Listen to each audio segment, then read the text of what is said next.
Thank you all for joining us for the final webinar of the 14th Annual Vermont Organics Recycling Summit, hosted by the Composting Association of Vermont and the Vermont Agency of Natural Resources, Department of Environmental Conservation. I'm Natasha Duarte, the Director of the Composting Association of Vermont. I'd like to thank ANR for their continued trust and partnership, especially for their support and flexibility as we navigated first the postponement and then figuring out a new format for VORS this year. And I'd also like to thank my board of directors who were really supportive and helpful in problem solving and coming up with a bunch of different ideas for how to still hold an event that is in which we can share meaningful content, but that is done virtually. I'd also like to give huge thanks to our VORS sponsors who also held in with us as we sorted ourselves out this year. That's Addison County Solid Waste Management District, AgriLab Technologies, Community Bank, Eco Products, Nature Cycle, Rich Earth Institute, Simplicity Engineering Solutions, the Trade Council of the Ministry of Foreign Affairs of Denmark, and Vermont Natural Ag Products. So thanks for all of their support. This is the last webinar, as I said, of our series. And so I'm going to just move right into today's program towards compost standards and specifications, getting designers, producers, and clients on the same page. I'm going to introduce Mark Companion, who will be the facilitator for today. Mark coordinates green infrastructure outreach through a joint position shared between the Lake Champlain Sea Grant Institute and the Vermont Department of Environmental Conservation. He's also a lecturer in environmental science at UVM's Rubenstein School.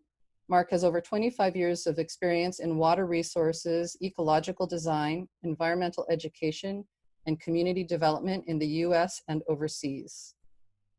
He was a program manager for the Vermont Housing and Conservation Board, project manager at Tetra Tech, formerly ARD, and education coordinator at Ocean Arcs International. Mark has also worked in Kenya and South Sudan for 6.5 years, managing water infrastructure and natural resource conservation programs. And with that, Mark, take it away. Thank you, Natasha. Hi, everybody. Welcome very much. I hope you're having a wonderful day and you're safe and healthy and happy. This is hopefully we can have a dialogue, if possible, remotely. Certainly putting your questions into chat would be helpful, but if we can find a way to have a little bit of a conversation as this unfolds, that would be wonderful. The purpose of this webinar is for us to kind of think through some potential next steps on some of the supply chain issues and challenges relative to compost and designing and constructing various systems, whether for stormwater or for transportation needs or others. I'd like to start with just a simple little story or encapsulation of what came out of the session we had last year at VORS at Vermont Technical College about this same issue. Essentially, what I drew from it was that designers create specifications for a project, whatever kind of project it may be. Eventually, some contractor receives a bid or bids and receives a contract to supply compost or soil amendment materials to the project. That contractor shows up at a compost producer and shows the specs to the composting facility and says, I need X yards of this. Then the compost producer scratches their head and says, well, we don't have exactly that, but if you give us some time, we can make that blend. And the contractor may or may not know that it would take time to have that provided. Then eventually the contractor fills up the trucks with the product and has it delivered to the job site. Another potential scenario that could happen depending on the project is that the project manager of the job site tests the material that arrives in the dump truck and says, that's not quite right. We can't use that material on this job site. And so we're trying to, so that's the story. And it may or may not be as problematic as I have conveyed, but those are little glitches in the supply chain that may come up on the delivery of certain materials on a project. And so I'm hoping that this session will enable us to, one, hear from various folks at different parts of that supply chain, Dan, Heather, and Kevin, and then have a little bit of discussion about that, and then we can bring in an expert, Chuck, to give us some ideas of things to think about of possible opportunities for various elements in that supply chain, and then have a discussion of sorts as to, okay, how do we chip away at some of these challenges so that everything is more predictable for all members in the supply chain? Are there some standardizations that we could use, whether it's sort of a more consistent use of specifications for soil amendments? Is there the potential or interest to maybe have some more standard products, like a labeling initiative of compost, so that you know that if you order compost type A, it's going to have a certain chemistry range to it, and compost C might have a different chemistry range to it? Is that a potential? I know that other folks around the country have done that, and other states do such a labeling. So this is a broad discussion on building upon the conversation we had last year at VORS, at Vermont Technical College, and moving towards some more concrete steps that we could be taking in the coming months to chip away at some of these issues and see which solutions might be useful to pursue or implement. So with that, I'd like to start off with having our first speaker, Dan, just give a little talk about his perspective. He's from Green Mountain Compost. And Dan, if you could just introduce yourself and say a little bit about yourself and your organization before you start, that would be great. Thank you, Mark. That was a great introduction to the topic that I think we're going to be delving into here. Let me know if you can't hear me. I think I am audible at this point. Just trying to get my good. Settings all good. Great. Okay. So yeah, my name's Dan Goosen. I run the Green Mountain Compost Facility, which is part of the Chittenden Solid Waste District. We're located in Williston. And we are the biggest food waste composter in the state. We've been around for about 32 years. Previously we were not Green Mountain Compost. We were Intervale Compost out of Burlington for a very long time. But since 2008, we've been municipally run. And each year we convert, it ranges, it's grown over time with Act 148 and other factors playing in, but we convert about 5,000 to 6,000 tons of food scraps into roughly 20,000 cubic yards of compost and other blends that we make with that compost. We've been through a bunch of changes recently in this past year. We used to make 13 different products.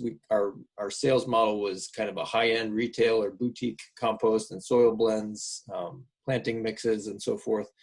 We're now in a more traditional municipal model where we really have a main focus of making compost primarily, but then a couple other soil blends. So we now make compost, garden mix, and topsoil, and that's it. Which is a big change for us, but in theory, this allows us a little bit more flexibility around supplying maybe one-off manufactured soil requests that come in for some of the jobs that Mark was alluding to. It all starts the same though. Compost is the base material for everything we do. Probably everybody on this presentation is very familiar with what compost is. We won't spend time on that, but we take the compost once it's mature, it's screened, hopefully free of contaminants, and we mix a few other things in it, typically some sand, some silt, maybe some peat moss. That's what's in those bales there. Those are the main inputs that we work with. Other composters throughout the state may have access to other materials, but these are very common inputs for manufactured topsoils and other soil blends that we'll be talking about today. And unlike recipe development that you might undertake in a kitchen or somewhere else using teaspoons, tablespoons, or even graduated cylinders, our measurements are a bit rougher. They are all made with huge front-end loader buckets, and they range from 3 cubic yards to 8 cubic yards at our site, but it's a lot of material all at once. And so precision, if we're trying to modify things to the 100th of a decimal point in a given specification, it's really hard to make modifications along the way. The next step then is our blending, which is carried out using some very large pieces of equipment. We have a few screeners at our disposal that we've historically used to blend materials, and we've just acquired a windrow turner, that big blue machine, which we're very excited about due to its ability to really do a good job at blending up these things. But we basically take all those inputs, blend them together, and then we have a finely screened, ready to sell end product that hopefully is going to meet the needs of the job that's being requested. So we've seen a real big demand for different soil blends that's grown over the last several years. On a given year, we might get 5 to 10 requests for some large projects where they're looking for, let's say, between 20 or 30 cubic yards to maybe 800 or 1,000 or 1,500 cubic yards of a given material. And most of those requests aren't the compost, topsoil, and garden mix that we make. They are one of many other things, and they all have different names, and some of them are very similar to the products that we make, and sometimes we're able to squeeze our products into one of these specs. But what tends to happen is that they're all slightly different enough where they don't all meet exactly what is being requested by the landscape architect or the design engineers on a given project. So that is where our problems begin, perhaps. The variability between the specifications, because they're all different, they often require testing. We test our own 3 base materials with some regularity and provide those and hope that they can meet the specs, but occasionally, quite often they don't quite meet them. And so then we're tasked with either modifying our recipe if we're willing to do so, or trying to work with the engineers or designers on a given project to see if there's something that the contractor who's buying this material can do to further modify the material to meet the specifications.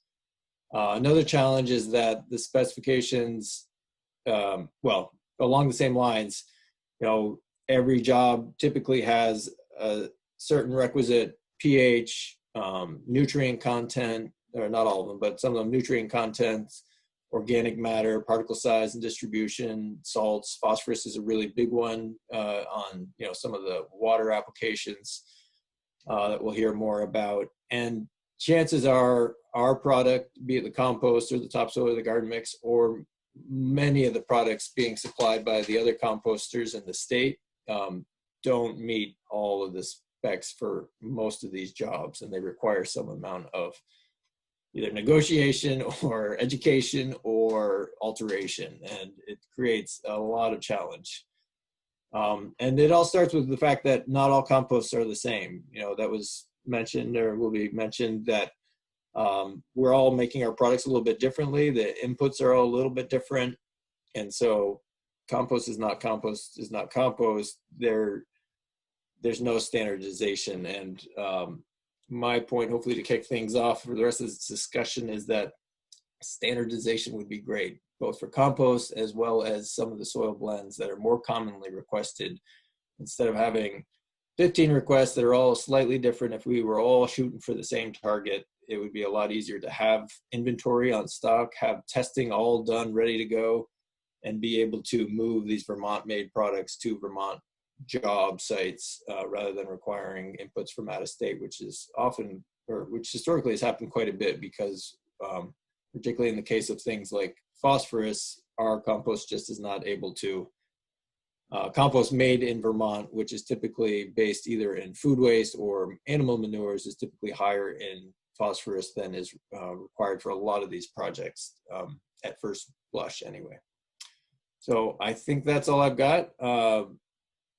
I will pass the baton and look forward to some good conversation. Okay. Thank you, Dan. If you will hold our questions and discussion until after these first 3 presenters, Dan, Heather, and Kevin. And then after Kevin is finished, we'll have a little discussion and comment section. And then we'll bring in Chuck for his presentation, and then we will then have a much larger conversation and discussion after that.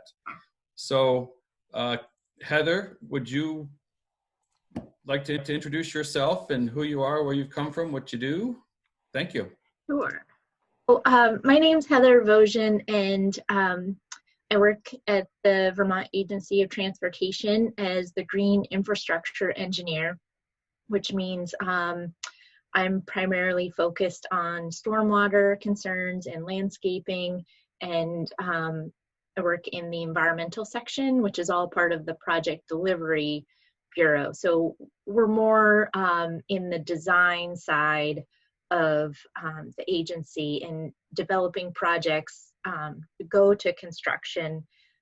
Prior to this position, I had been the construction environmental engineer. So I've seen a little bit of both sides of sort of design and developing a project and determining what sort of requirements and specifications you're going to include on a project, and then sort of the flip side of seeing what happens when you actually have specifications, and how do the contractors comply with those. So I will just run through a couple of these slides here. One thing to highlight is that compost for VTrans is not a standalone pay item. So we have our standard specifications for construction, which most recently were published in 2018, although they're unofficial updates that come out pretty regularly when we incorporate updates. But the last book was 2018, and compost is included in the standard specifications, but it's not a pay item, which means you wouldn't have a project that calls out strictly for the use of compost, and it wouldn't get paid separately as compost. Instead, what happens is the compost is a component of another pay item. So this would include things like sod installations, topsoil amendments if additional organic material is needed, erosion log fill material, or landscape backfill. And it's the landscape backfill that's probably the most common use that we see for compost on our projects. And the landscape backfill requires 25% compost in addition to 50% topsoil and 25% native material. So just to get a frame of reference how often we're seeing this, I checked, and in the last 5 years, there were 21 contracts that called for landscape backfill. So we do have what we call a material spec for compost, and this is the specification, the requirements that are all laid out, and it says that it needs to be free of weed seeds, it needs to comply with EPA requirements, and then it lists the various requirements for the organic matter, nitrogen content, pH, etc. It also states that the contractor should be providing the testing results 14 days prior to the compost being used. So that's where we can run into some challenges sometimes, because these are, this is all the very fine print, and sometimes we don't always have contractors that are familiar, and it can be a challenge sometimes when all of a sudden you have compost showing up on a site and it hasn't always been tested. So that's a challenge that we see. The other piece I wanted to touch on was that what I was describing was projects that maybe have landscaping or other situations where you're using compost, but it's just meeting our own specifications.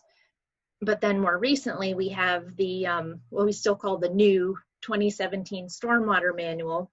And I imagine Kevin may touch on this in just just a bit here, but this comes with its own compost requirements and specifications, particularly for meeting the post-construction soil depth and quality standard. So what this has meant for VTrans is that now all of a sudden we have projects with an operational stormwater permit that need to reconcile these two different sets of compost specifications. So within the stormwater manual itself, it actually highlights for public transportation projects, what are the differences between the two sets of specifications. And so what we've done as an agency to address these differences is we are having the notice, what we call a notice to bidders, that is going into the contract documents that has the requirements from the stormwater manual. So I just highlighted right here those specific pieces, and so that would take precedence over just our standard specifications that are in that book. And with that, I would say and admit that we really haven't used compost very extensively for VTrans projects, aside from mostly those landscape backfill requirements. And there's been some challenges to seeing more widespread use, and I would attribute this to working with numerous different contractors that each have their own landscaping subcontractors who then use different sources and suppliers, and then talking about getting test results that don't always pass or meet the specifications. And I think a lot of this has led to challenges, partly because it's just a lack of familiarity with the whole process and where to go to get the compost. And I think with more usage and regularity and more of these standards that Dan was referring to, I think that compost usage could provide real benefit to VTrans projects. And I wanted to share that there was recently research done for the Mass Department of Transportation on the use of compost blankets. And we're also currently conducting a peer exchange with Minnesota DOT on developing and promoting the use of greener alternatives for erosion prevention and sediment control measures. So erosion blankets might be something we want to talk about and consider there. And then the last piece I wanted to mention is that our materials section is actually in the process of exploring options for developing material specs for other recycled materials. And that might include things like an approved suppliers list and other approved sources. And that could potentially include compost.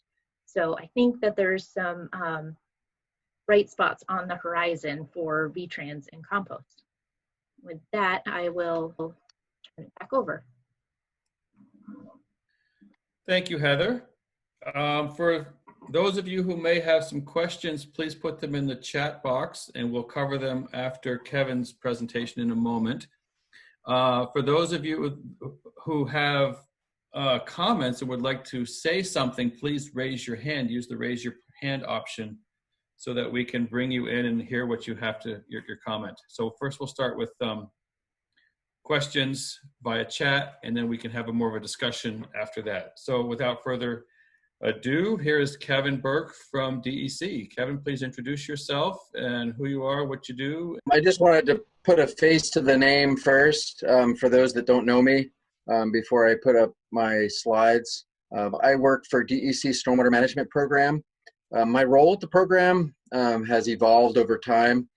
I've been in the program for, I'd say, about 14 plus years, and I've been anything from a permit reviewer, managing a district for applications that come in for construction stormwater discharge permits along with operational permits, but also have more recently supervised a number of the staff that manage all of the districts for permitting and compliance within our state. And as part of that, I also participate in updates to our Vermont Stormwater Management Manual, making changes so that we're meeting our goals, one of which is to protect our surface waters and also groundwater. And, as we've developed those standards, we've, come into we've come across some hurdles, I'd say, relative to compost and its use in practices such as bioretention and things like gravel wetlands, and how, one treatment system can ultimately become a source of phosphorus if not designed correctly. So with that, I think I will turn off my video and then share some slides, and then hopefully we can get some questions and discussion. Like I said, I think, while the focus has been on, promoting the use of compost and making sure that we're reducing the amount of material that goes to our landfills, the use of compost in certain applications, particularly stormwater treatment systems, has its challenges. And I think, the goal, like we also tried to tackle a bit last year at the summit, where, how do we ensure that, one, we have a good standard and specification that's available, and that construction crews can get a hold of it on relatively short notice, and that we're also still promoting the use of compost and finding opportunities to use it. So the slides that I've got here today are primarily focused on post-construction stormwater runoff management. Heather touched upon it, the use of compost in erosion control, but we can talk a little bit more about that, but I did want to focus more on the post-construction stormwater aspect of the use of compost. Particularly those practices, the stormwater treatment practices in our stormwater management manual that require the filtering of stormwater runoff. And a lot of times the filters and the planting media are designed to incorporate compost. The specification that we currently have calls for compost as a part of that overall mix. Namely bioretention, often rain gardens, which is a little bit less engineered, and gravel wetlands, which incorporate a wetland surface soil or wetland muck. So what's the role of compost in each of these scenarios? It's a good question. And I think it's somewhat of a point that is argued back and forth as to whether compost as part of the filter media is really necessary for treatment. Certainly it will slow, if it was mixed with sand or other soil mix, it will certainly slow down the runoff and perhaps provide a little bit of absorption for different pollutants. It certainly will help with plant establishment, and that's important when it comes to, because aesthetics is important, particularly when these systems are placed in close proximity to developments, namely like residential or commercial establishments that want something that's visibly appealing and not that stormwater pit that's in the corner. So bioretention systems, rain gardens, gravel wetland design. How can compost play a role in the goal of stormwater filtering? I think the biggest aspect that I think we're all kind of struggling with is we need to make sure that these design systems do not become an overall source of phosphorus. And this is shown through research, both in Vermont and outside of Vermont, that often is the case. Compost with a high phosphorus component or concentration will result in the stormwater outflow of the system exceeding what comes into the system. And that essentially defeats the purpose of the system, particularly when we're looking at trying to achieve phosphorus reductions in Lake Champlain and other waters. So with that, I think is trying to consider different aspects of our overall manual and our requirements, that often, not only regulated projects fall under, but voluntary projects also look towards that manual for stormwater improvement projects. So how can we make those specs better? So some of the things that we've thought about with regards to, say, bioretention and bioswales are establish a compost only phosphorus limit with a specified testing limit, or testing method, excuse me. And also establish a whole soil mix phosphorus limit with a specified testing method. We have some of those in our current manual, but they're not quite right. And then there's the option of providing further guidance on,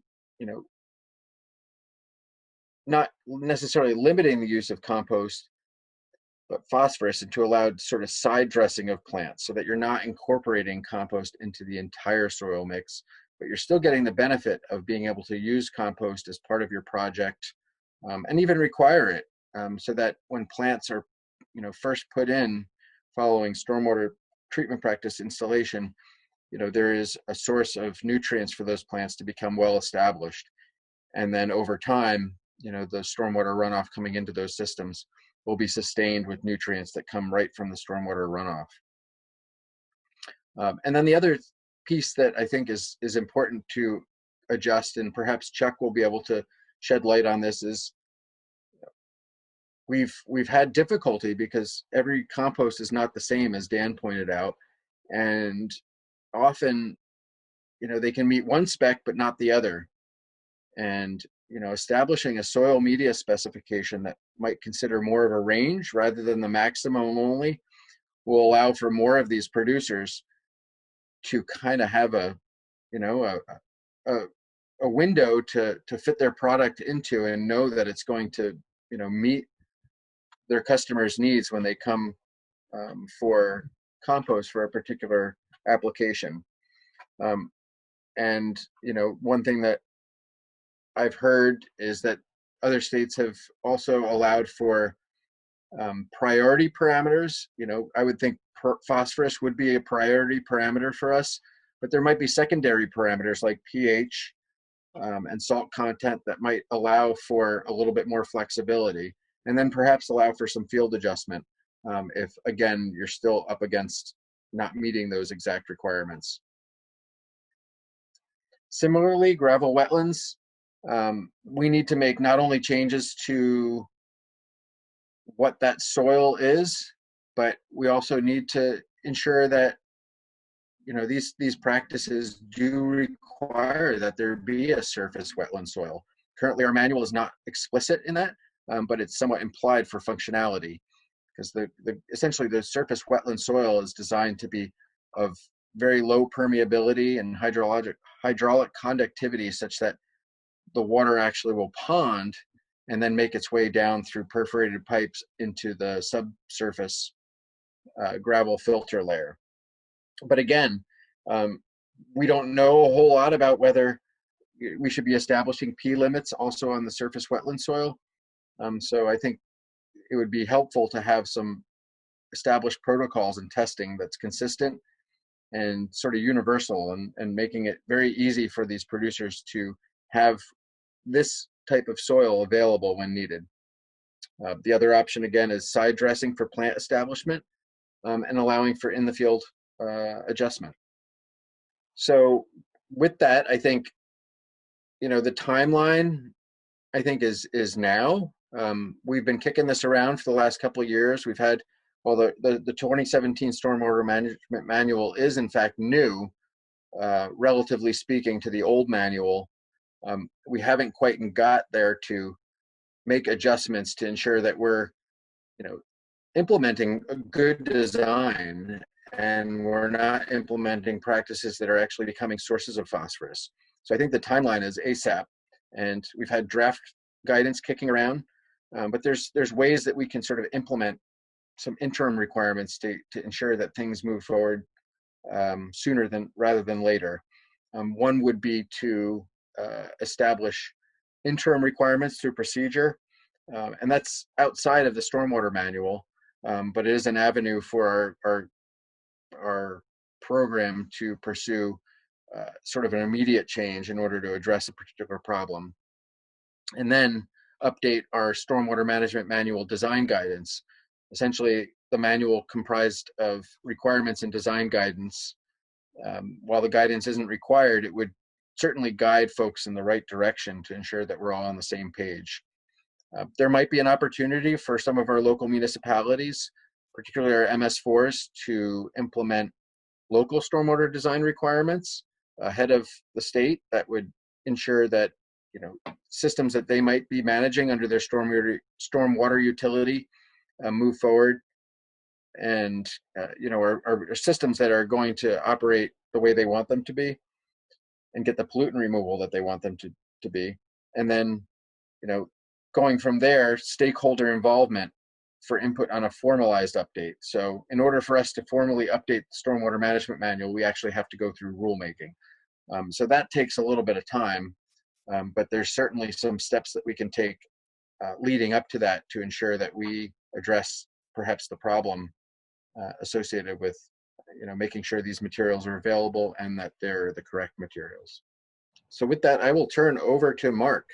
Thank you, Dan, Heather, and Kevin, for your insights and presentation.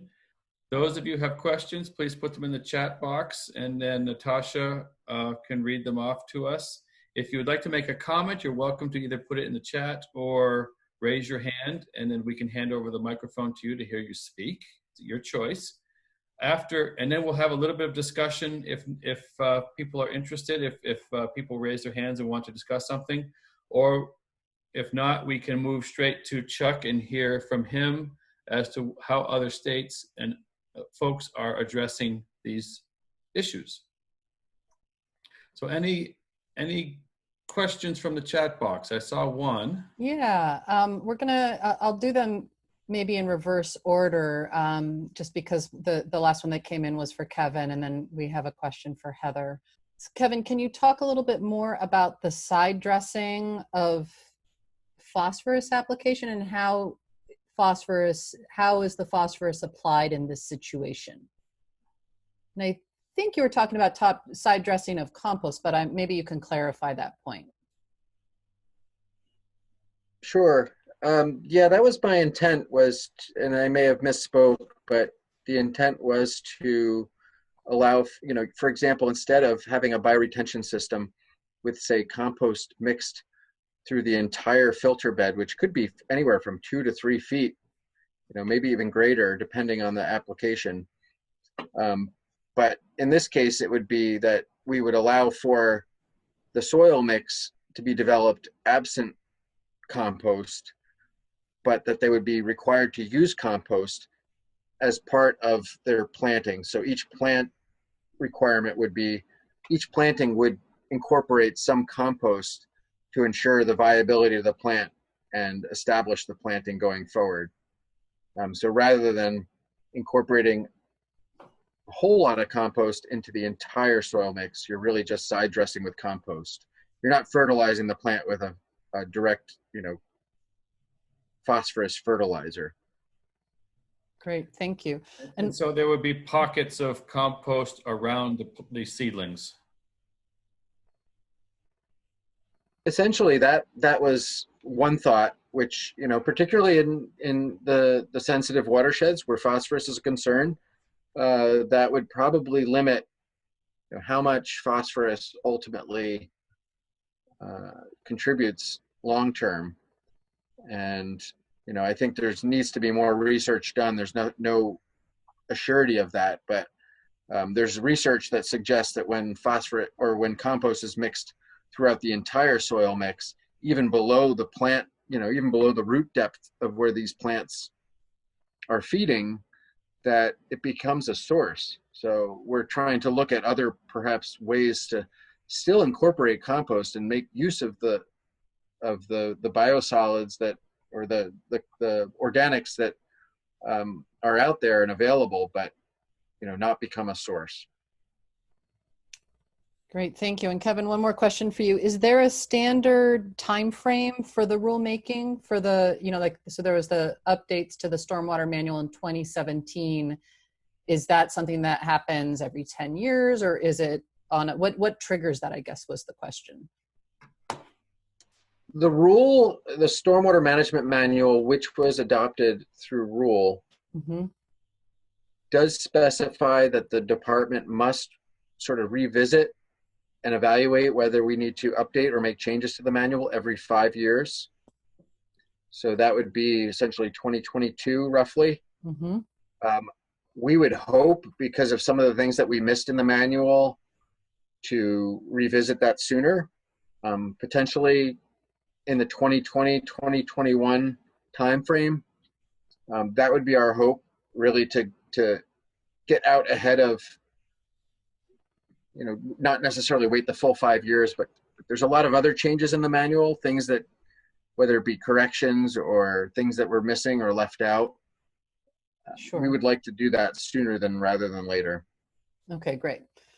Thank you. And the next question is for Heather, asking if she could explain how the percentages of compost in the soil mix spec that you shared is determined, if it's by weight, volume, dry, wet, like how is that characterized? Yeah, so I just looked up our landscape backfill material specification again, and it does not indicate how those percentages should be determined. What I would say, so the best answer is I don't know. But what I would speculate is that it's probably by volume, because the landscape backfill unit is paid for by the cubic yard. Topsoil is also by the cubic yard. So I think we're most familiar with measuring these things by the yard. So that's why my best guess is that it's probably by volume. Okay, great. Thank you. Yeah, so I think those were the questions that came in so far. Mark, I wonder if we might move on, and then we can have more time for discussion after. I think Chuck is going to add a lot of valuable pieces to the conversation. Absolutely. Chuck, would you like to introduce yourself, bring up your screen, and dazzle us with your expertise? Sure. Thank you all for having me today. So my name is Charles Dupre, Chuck Spine, president of Nature Cycle. I've served for many years on the U.S. Composting Council, a few different subcommittees focusing on compost testing and standards. Have sold and worked in compost and engineered soils for 14, almost 15 years now. And I want to talk a little bit about some testing standards. It seems that Vermont's heading in this direction, some other things other states are doing, and then how some of that can lead a little bit to increased demand. I won't spend too much on it, but just some other examples that people throughout the state of Vermont could consider and think about. We've already kind of touched on some of this, but there's a few things I want to cover about why develop standards, just for an educational standpoint. A very brief overview of what the Compost Council already has in place. I'll talk a little bit about some of our research on testing, just to point out where some of the issues might come up without having an existing standard and a common language. And we'll get started here. So when we're thinking about standards in general, just because everyone in this conversation is kind of just talk like this is something that people deal with every day, in reality, taking a step back, when we look at the use of any product, you need a common language to discuss how to understand how to purchase it or how to use it properly. And the one I've loved is very standardized of what you use for to fit your product. It's far oversimplified compared to soils and other things like that. But at the end of the day, manufacturers agreed on what these numbers mean, what they're important, and the consumer can go out and purchase a tire from Goodyear, a tire from Michelin, and still get the right tire for their vehicle. So compost, and fertilizers, things like that, can have that same kind of standardized language. It gives regulators, consumers, and users in general the tools that when you get that repetition of understanding it every time after time, now you can get wider adoption, more uses, things along those lines. Very briefly, if you want to take a look at it later, in late 2019, Nature Cycle and myself, we funded a research study comparing compost lab results from a lab that participates in the Composting Council Seal of Testing Assurance Program to non-STA labs. Yeah, it's not a good or bad comparison in the sense of someone was doing something wrong per se. It's just more demonstrates the variability that can be out there based upon different methodology. The whole article is online if you want to take a look later. The BioCycle link's right there. I'll briefly just look at this. It's always hard to look at all these numbers, but since we're on Zoom, everybody might be able to see a little bit closer. You can Chuck, I'm sorry, yes. We're not seeing your screen. I don't know if you... Oh, did I not click share? Oh, my apologies. So this is the tire thing I explained. This is the picture that goes with that. Now we're on to catching up. Thank you, Natasha. So this is an article. Here's the link. You can easily find it on BioCycle later. Now that you can see this screen, I wouldn't normally spend a lot of time on this, but I'll spend a minute or two just explaining some of these numbers since we're all sharing screens. A&L Great Lakes was the TMECC lab that participates in the Seal of Testing Assurance Program. All the other labs are compost labs, the labs that claim to do compost testing throughout the country. We took about 20 gallons of two different composts, A and B, split those 20 gallons up to multiple samples to each site, 2 samples homogenized. So we sent duplicate samples to all these different labs, A being A was a biosolids compost, B was a lawn leaf compost, just for comparisons, just to give some very dramatic differences here. And you can kind of see, without spending too much time on this, but just kind of where the issues might develop, some of the variances that exist. The STA lab, between the 2 samples, you can see briefly, had very similar results, which you should, because they were split samples of the same material. There's going to be some variation, but it shouldn't be dramatically different. And then you can see throughout the other labs, there were a variety of different labs throughout the country that don't participate in this program. Some had similar results to the TMECC program, but there was also more variance even within the lab, differing results related to important factors like soluble salts or pH that are really critical to developing a standard for compost use in soils. So I'm not going to spend a lot of time on this. You can check out the article later, which gets into a bit more detail. And again, it's not a good or bad comparison because these labs weren't necessarily doing anything wrong. And I'm not saying one test is necessarily better than the other. But from an end user standpoint, as you can already, sounds like the state and others are experiencing challenges. If you don't understand the difference between how they did that soluble salts analysis versus standardized spec and testing program, you would have a tough time explaining why lab number 2 showed, almost a 3 on the, green waste compost, 2.8 millimoles per centimeter, where the TMECC lab shows a 1.3. Maybe that 2 is your limit. And now that material goes from being acceptable in your program to not acceptable.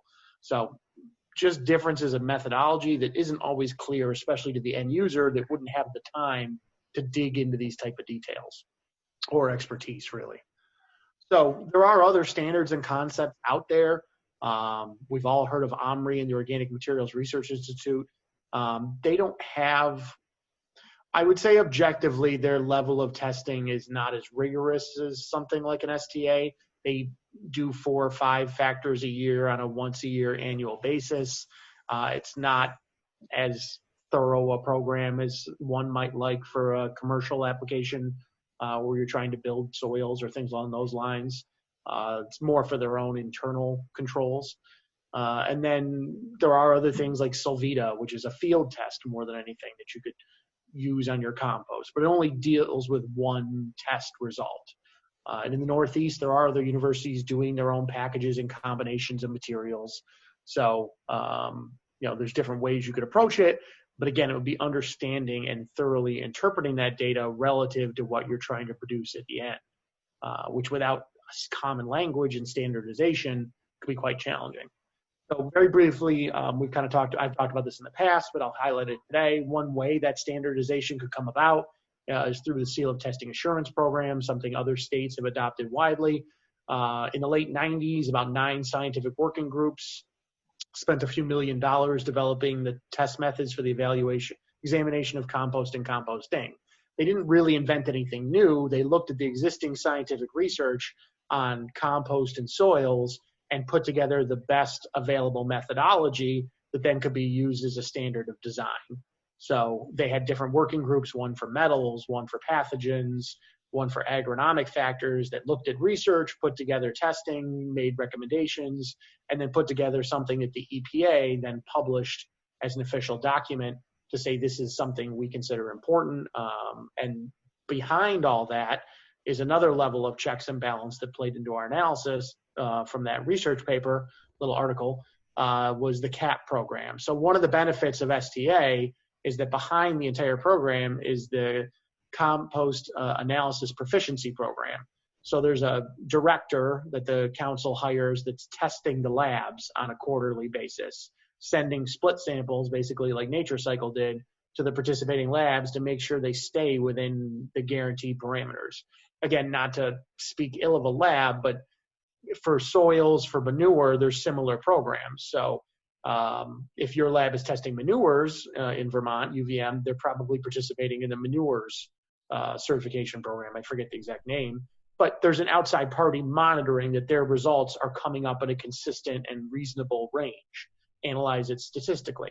Where with compost, if they're not in STA, whatever they're doing for analysis is not being tested on that regular basis. So if a different operator did the salts test today, a different lab participant or student did the result, might be some variation. There shouldn't be. I mean, we're going to assume people are doing the right thing, but you don't have that additional check and balance.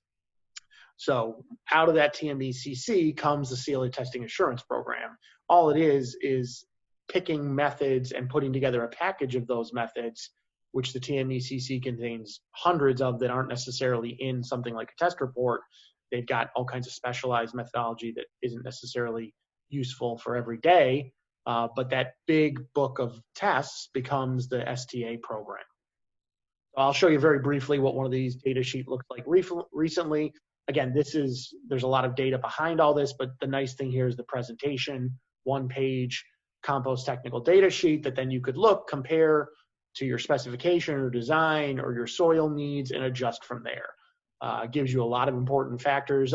Something to also keep in mind is, to me, what I think is important is a lot of the disclosure information. You can see in the top right there, the testing, who tested it, when it was tested, the product name, all the lab data.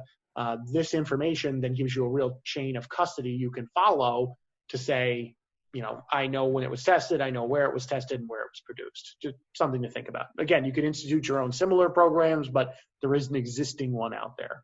And the other arrow points to a highlight on stability, just an important test for finished product. That comes into question of, like, when you worry about nutrient leaching, other things like that, the more stable and finished a compost, the less of that should be present. So very briefly, back to the SEAL Testing Assurance Program, then we can kind of get into some specifics on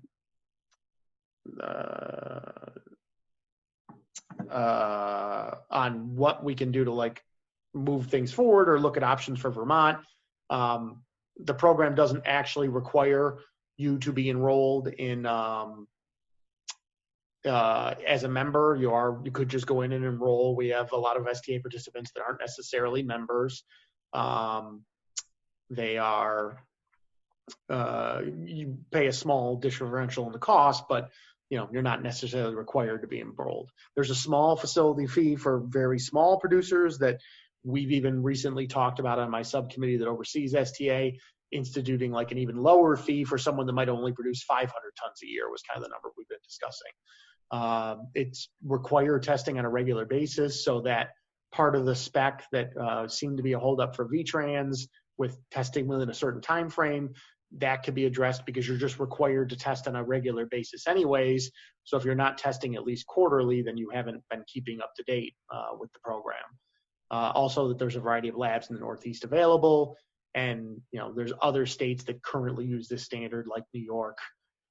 Major use in California, Texas, places like that have hundreds of participants. And then I want to get a little bit more into how this drives some use and what other states are doing. So with that standardization comes a higher level of flexibility. Again, everyone on the call should be familiar with this, I would hope, but just so we have a common discussion, AFCO is the American Association of Plant Food Control Officials. These are the nutrient regulators throughout the country that regulate fertilizers, plant food, obviously the name. So different state fertilizer agencies or ag and market agencies, many of them participate in AFCO. I don't think Vermont currently does, but many other states do. It's a state group that decides labeling and regulation rules related to soil amendments like compost. And things to keep in mind as you're looking to build specs is that there are certain things compost is known by, accepted standard to be able to do. Improve the soil organic matter, which often comes up in a spec, buffer the pH, add nutrients, capture more than X amount of times its own weight in water, work as an erosion control technique. So there's a lot of different benefits that are accepted by AFCO as a standard throughout the country. So it wouldn't be like Vermont would be taking the lead and reinventing the wheel in this, is just my one thing to take away here. Also that engineers now can have more of a cake recipe than necessarily a component recipe. So you can get some ratios that work for Vermont and for your soil types and provide some guidance and some ranges versus a very specific, final number you might need to hit. I'm going to look briefly at what New York does. I've talked about this before, but I think it's important to reiterate. So this is, say, New York's spec for lawn material, lawn topsoil. So these are their important ranges. You can see there's a variety of ranges here. They don't do the best job spelling out the testing methodology as I would if I was going to write this up, just so some clarity, but this is the basic idea. So say my soil that I've got for a project down the road on a DOT job doesn't meet one of these ranges, like organic matter, it's too low, or the pH is too high, or something like that. Mostly focusing on those characteristics for the purpose of this conversation. New York State DOT will allow for what they call an amendment plan. Basically, the compost or soil producer can offer written guidance based upon knowing the organic matter and pH of their compost, of how much they can add to that soil to get the result they want, maybe to increase the organic matter. This might sound like a complex calculation, but it's not really once you had a little table that you could probably provide within the specifications based upon the organic matter range of the compost and the organic matter range of the density of the soil. You can kind of have a cheat sheet. You could even do it with a fairly inexpensive test. You could just physically mix up 75% soil, 25% compost, send it to the lab, see if that meets the result. That's usually a very quick test. And you could say, okay, I know if I add 25%, I'll meet the goal range they want. And then that could be your amendment plan. So instead of necessarily failing, quote unquote, the soil, they could, offer an amendment plan to proceed on the project. So just something to think about. It's that lab versus field analysis too often is quite the challenge. We do see this quite often in a specification design standpoint, where Nature Cycle and I spend a lot of time working with landscape architects. There are certain tests that are really only for the lab and certain tests that really only work in the field. So looking briefly at what some other states do, just to keep in mind, again, as you're thinking specs and looking at how Vermont can move forward. Places like Colorado have used compost for a water savings focus. So, I know we're talking trans and stuff today, but their goal for using compost in more projects was to help reduce water usage and limit the potential for drought. So they wrote in specs that anytime soil was disturbed, you had to add compost. So just these are some examples of that very briefly. Thanks to the ACP, Association of Compost Producers from California, for this slide. California has even further steps on that. They put back into their waste management plans, solid waste management plans, requirements for municipalities to reuse organics back in the community. That organics took a variety of forms. Maybe it's renewable natural gas, but in this case, we'll focus on the compost. So they're saying you have to use X amount of ton per person back in any community to help recapture those organics so they're not leaving the state or going to a landfill. So again, could be a big next step for Vermont, but something to think about, that even local municipalities, a county, a city, or town, have found ways to write regulations that promote compost use and encourage compost use and often require compost use. California's is a bit of an extreme example, but it will be interesting to see how it plays out, because now they're going to have expanded uses for erosion control, top dressing, other things like that, just to achieve these kind of goals within their community. 0.08 tons per person, for a municipality like Los Angeles, is millions of tons of compost on an annual basis, or some sort of organic material. So that common language leads to compost use growth. So if you can have a common basis of design like STA, I can tell you from my experience and what Compost Council sees, and I've seen serving on these committees, is, Texas, this is prior to my time, but Texas was one of the early adopters. They went from a handful of producers to over 100. Even New York, just because the DOT spec, which isn't as widely adopted, sadly, as it should be, because we have a regional DOT system, we've seen consistently a couple new enrollees every year. And it gives you better conversation and language that even now compost that might be used in agriculture or in building an athletic field, it's a common, design and standard that the same civil firm that's designing the football field often designs the road, culvert and the new parking lot. And now you can carry that language throughout. So I have seen a number of larger firms in New York that do like that aspect of it, that they can go back to New York State DOT, and there's similar language from what Nature Cycle is recommending when they build that golf course, et cetera. Nobody's building golf courses right now, but anything that they're building, that there's a common place to talk from. So I've kind of briefly hit on a very complex topic today. We're glad to answer any follow-up questions or talk a little bit more about, how these specifications develop, where I could see STA going for a state like Vermont. There are always added costs, there's added time, but addressing some of these things up front and having data you can look at and now gather. If you can start testing everyone on a regular basis, now the DOT and the DEP can look at that data on an annual basis. Compost Council does this for California. One of the big labs out there generates an annual report, a blind annual report of averages. So you can develop your specs and say, we have these averages.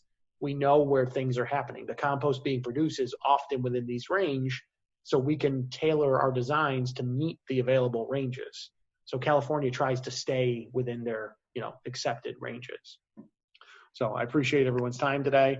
Glad to answer any other questions and hope we provide some useful information. Thank you, Charles. Very informative.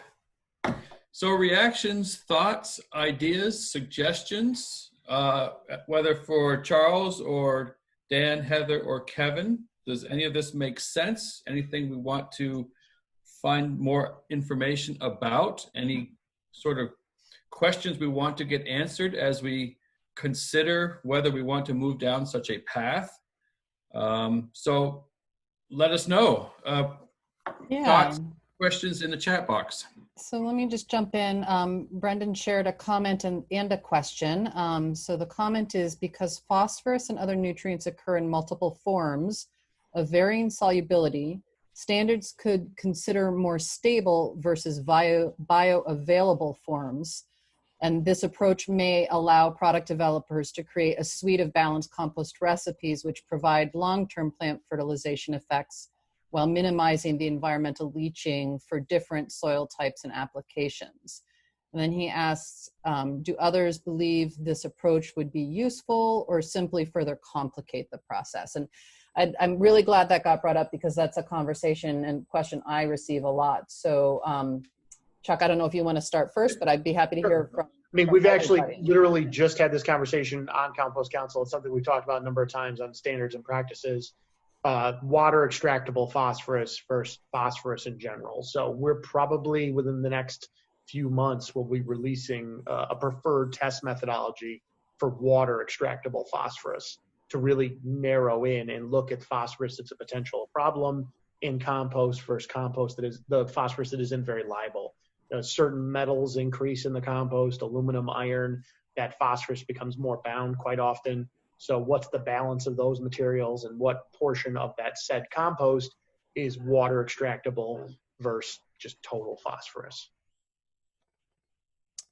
Great, and another person commented on that as well in the chat, just saying that they think it might just take time to shake out whether that's valuable in terms of including in specifications or just another way to confuse people. And I think that really gets back to your comments, Charles, about common language and having people really understand at least the basic, most priority parameters. Did anyone else on the panel want to jump in on that before we actually have someone with their hand up that I can unmute as well. All right, hearing no one jump in, Mark, Shay, I need to ask you to unmute because I can't just directly unmute you. So you can unmute yourself and share your thoughts. Hello, can everyone hear me? Yes. Okay, see me? Okay, good. Being the district manager over here, the newer district manager over here, Rutland County Solid Waste District, we're interested in starting up a compost viable program. And we just started kind of looking around and see what our options are. We've talked to several people already, and we're in the early stages, I see. And, you know, if someone can give me some kind of guidance to whether, is it possible to have a viable composting business that can be sustainable? That means it won't go in the red. And a follow-up would be, what do you see as the potential growth of this industry in Central Vermont? If anyone can help me out, that'd be great. Anyone from? Dan, do you want to jump in on that? Sure. As a municipal composter just a little bit north of you, I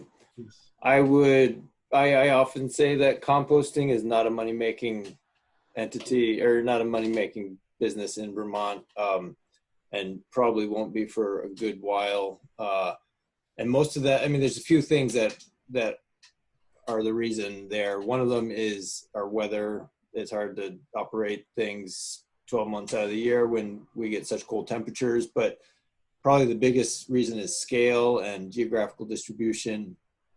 We are a small state, everything's spread out, hard to get to. Transportation is very important in the viability of many businesses, but particularly with compost, where food waste is coming long distances potentially, as well as your carbon inputs. The value of carbon locally is another big factor, but most composters who are making a living in Vermont, who are not municipal, are doing other things. They're not just converting food waste into a valuable soil amendment. They are a hauler, you know, like some of the bigger ones are doing a huge amount of hauling, and that's now represents a large portion of their business, because that is, they can make a profit there.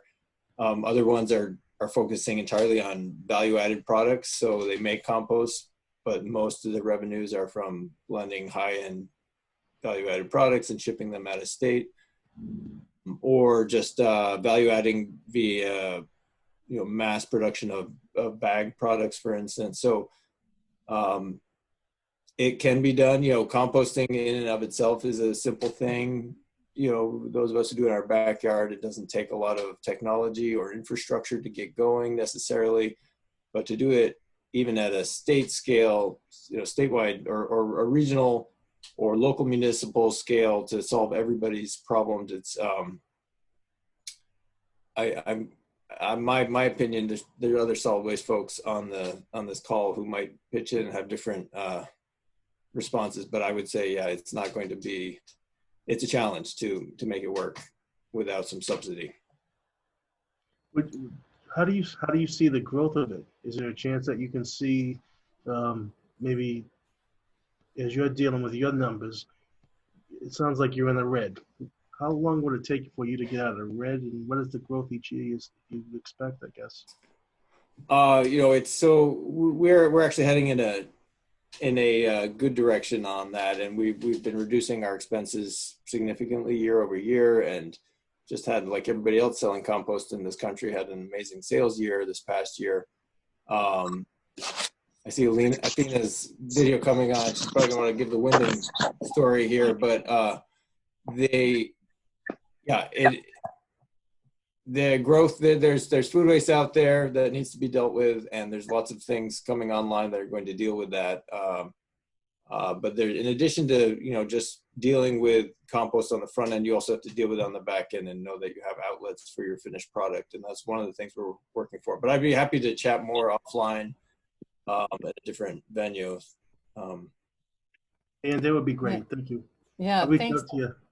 Thanks, Dan. And Athena, just before I go to you, because I'm guessing you want to chime in from Wyndham Solid Waste's compost business point of view, but I will just say that part of the discussion today, and that we've been having over the last number of years through the Vermont Organics Recycling Summit, is to really start trying to tackle and identify potential markets for the finished compost. And so that is an integral piece to having a sustainable business, is to being able to move it off the backside, and what does that look like? And so I think there's a lot in play right now. But Athena, go ahead, and then we do have a couple other questions that I'm hoping to get to that came in by chat.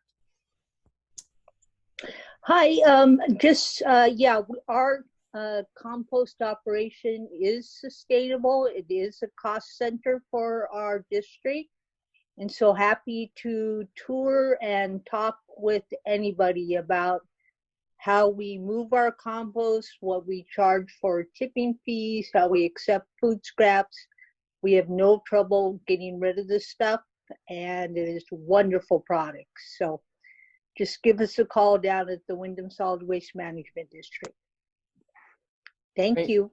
Yeah, thank you. And Wyndham does have a bit of a different model, and so I think it's good as anyone on this call is sort of looking at that or contemplating the business model, is to reach out and understand sort of the variety of what's happening throughout the state. Anything else on that before we move on to a couple other questions? All right, hearing none. So Deb Nair, are you still on the call, and do you want to add your voice, or do you want me to just read out for you? I can add my voice. Great. Yeah, my question, and I'm not sure I phrased it very well in the chat box, but I was just thinking about the phosphorus concerns and runoff, and just trying to think from the microbial perspective. First of all, how important microbes are in making compost what it is and doing the degradation for us, but that balance, kind of the stoichiometry of carbon, nitrogen, and phosphorus, is really the key to driving that succession or that progression of this microbial communities. I just was kind of wondering if anybody had thought about just trying to balance the carbon and nitrogen with that phosphorus in a way to just try to, we just want to make sure I guess my concern was whether or not we might hit unintended consequences by just trying to just totally rule out phosphorus. Okay, because there seems to be, it's a matter of a balance. Just wondering if anybody thought about it from the microbial perspective and the use of the balance of those three nutrients. I can chime in on one thing. My personal concern has been for a long time is I understand the limiting of phosphorus for the runoff potential, but the zero phosphorus thing has also become a big push in some places. And I don't understand how you're going to get plant establishment in a functioning system at quote unquote zero phosphorus. Because long term, the plants are what really keep these soils and the gravel wetlands and a lot of these things functioning. And they're going to need, yes, there are some potential from runoff, but you might get some nutrient buildup over time, but that's also not a guaranteed phenomenon. So I definitely understand that concern. I could see we're coming up with some sort of balance. There is potential for leaching, but some of the leaching studies I also think lean towards the worst case scenario. It's not often that you install a bioretention system and then Hurricane Sandy hits the next day. And yes, in that scenario, you probably have more leachable nutrient. What if Hurricane Sandy hits 6 months later? A lot of that available nutrient gets used up by plants. I think it's a complex question, and we seem to always assume the worst, which I truly get in 2020 we should assume the worst all the time, everything. But maybe we could try to go back to like 2017. Or just, has anybody really tested whether we hit the same thermophilic levels if we're restricting that phosphorus? You know, I mean, just concerned if, yeah, are we reaching this? Yeah, yeah, that's the water available question we're looking at. That's where when you look at some of these composts that even have a high, quote unquote, total phosphorus, they often have a very low water available, a new leachable phosphorus level because it has been stabilized as part of the compost process. So yes, from a true analysis standpoint, I can show a high level of total P, but from a water available phosphorus, a label point, it's very low. If you've done the process correctly, like you said, that's the big if. Thanks. Yeah, and just to chime in on that, I think that's part of a really important piece of this discussion is when we're talking about the specifications, and especially around stormwater uses for stormwater applications for compost, is what being really clear about what it is we are trying to protect. What are the concerns, and what most accurately represents or addresses those concerns, instead of some of these more blanket nutrient analyses that may be misleading and may not be in certain circumstances. But it's really, I think, drilling into that is where we're going to make some progress, or where there's opportunity to make a little bit of progress. Kevin Burke had just added in the comments that another potential market for compost might be for blankets, which could replace or be interchangeable with erosion control rolled blankets that they see that can be problematic for wildlife such as snakes or amphibians when the wrong plastic mesh product is used. And so it would be worth knowing the cost of a compost blanket versus the rolled product. And then also just noting that, and we've come across this, and that there aren't a lot of businesses or people who can do the application of compost blankets in Vermont. But Chuck, I don't know if you want to chime, or anyone on the panel or on any of the participants, in terms of the use of some of these compost products and the different fill or the different type of compost that might be used in these different applications. Yeah, very briefly, these are the biggest uses of compost in the country. Erosion control blankets, that's what Texas and California go through millions of yards a year, is using this as an erosion control method. It's a chicken and or egg. If it starts being specified, look for more, you have more applicators and applicator technology. It can be more expensive, especially on the very small scale. When you start getting bigger and bigger scales, they're much more cost competitive. And there's a variety of different ways to achieve it accurately. And AASHTO already has a great spec in place that could be easily adopted. Yeah, I've often said that it'd be great if the state put up some money to, subsidize the purchase of the first compost sprayer truck that would allow that market to kind of get established, short of VTrans and others, saying, all right, this is what we're going to use for every project moving forward. If there was some encouragement financially to lay the groundwork, I could see it, for the number of projects that happen in this state, maybe it wouldn't be a huge boon to the compost industry, but it seems like we should be doing it because it does work. In the studies that have looked at where it's happened in other states, where it's used widely, it's the effectiveness over a long period of time is quite obvious. So, and there's less concerns about phosphorus runoff in that situation than there would be in some of the other ones that were mentioned in Kevin's presentation. Dan, building upon that, have any of you, have there been any market analyses that will give us a better sense for what type of strategic investments do make sense, and therefore we could proactively promote those as we develop markets?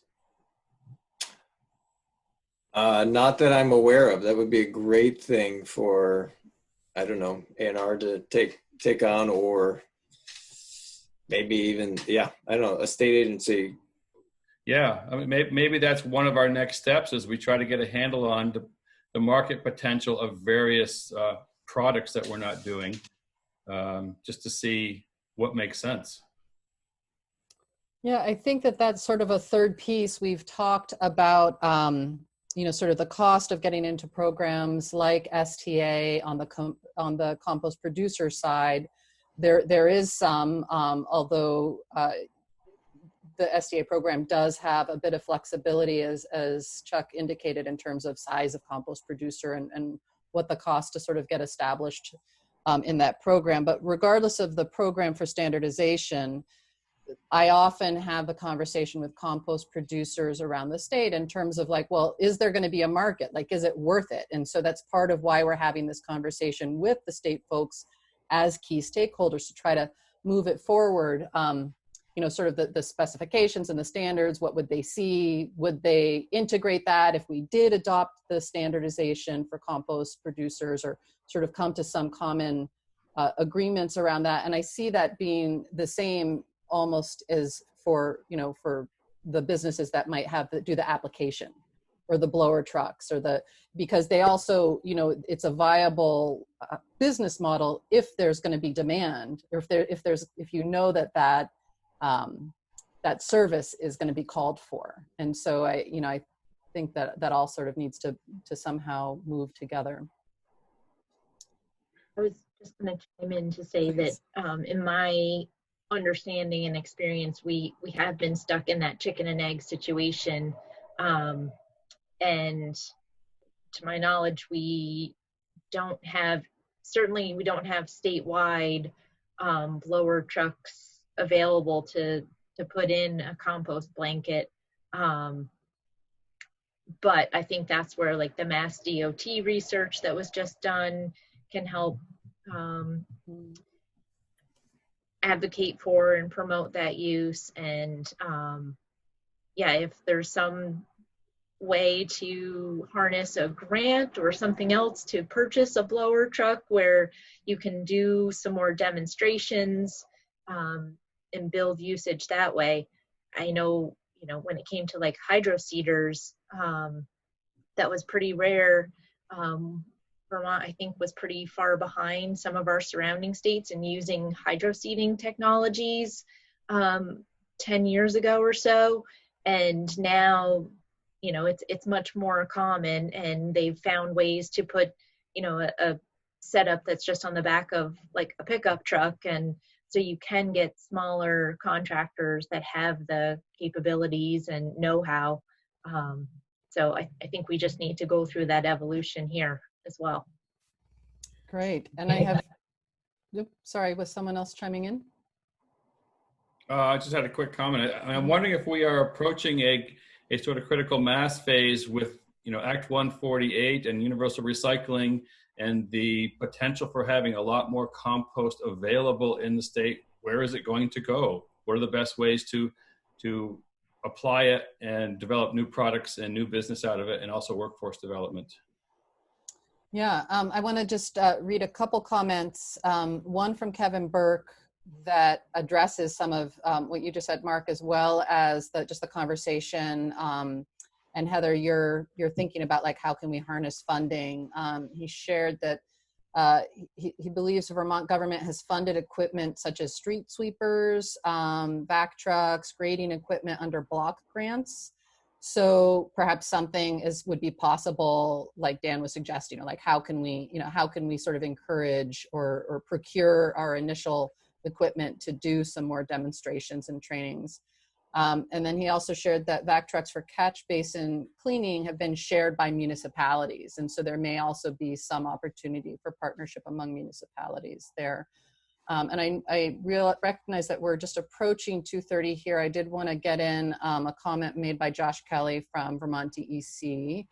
To Heather, Kevin, Mark, Dan, and Natasha, I want to thank you all for your time and commitment to continue working towards common standards to encourage more compost use, especially by VTrans, maybe not in the stormwater pond bed per se, but on slopes and disturbed construction soils. The fact that Vermont appears to lag behind other states in compost use on road construction projects is something he's hoping will improve as standards can be agreed upon and products can meet reasonable specs. So I think there's what I'm hearing, and I think what is also evidenced just by Heather and Kevin making the time to join us in this forum today, is that there is state interest. We are sort of perhaps reaching that critical mass that that Mark talked about. And so, yeah, do we want to go through the panel and just have closing remarks from folks, or how do you want to close out the session, Mark?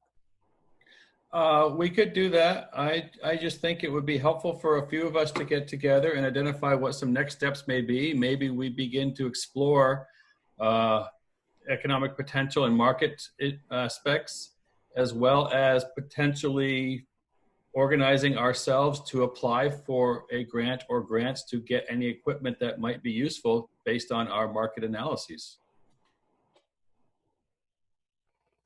And then I'm also interested in the STA, you know, the seal of testing assurance to get a sense from folks, does that seem to make sense? Do we want to keep moving forward and finding out more information about that whole process and what it would entail?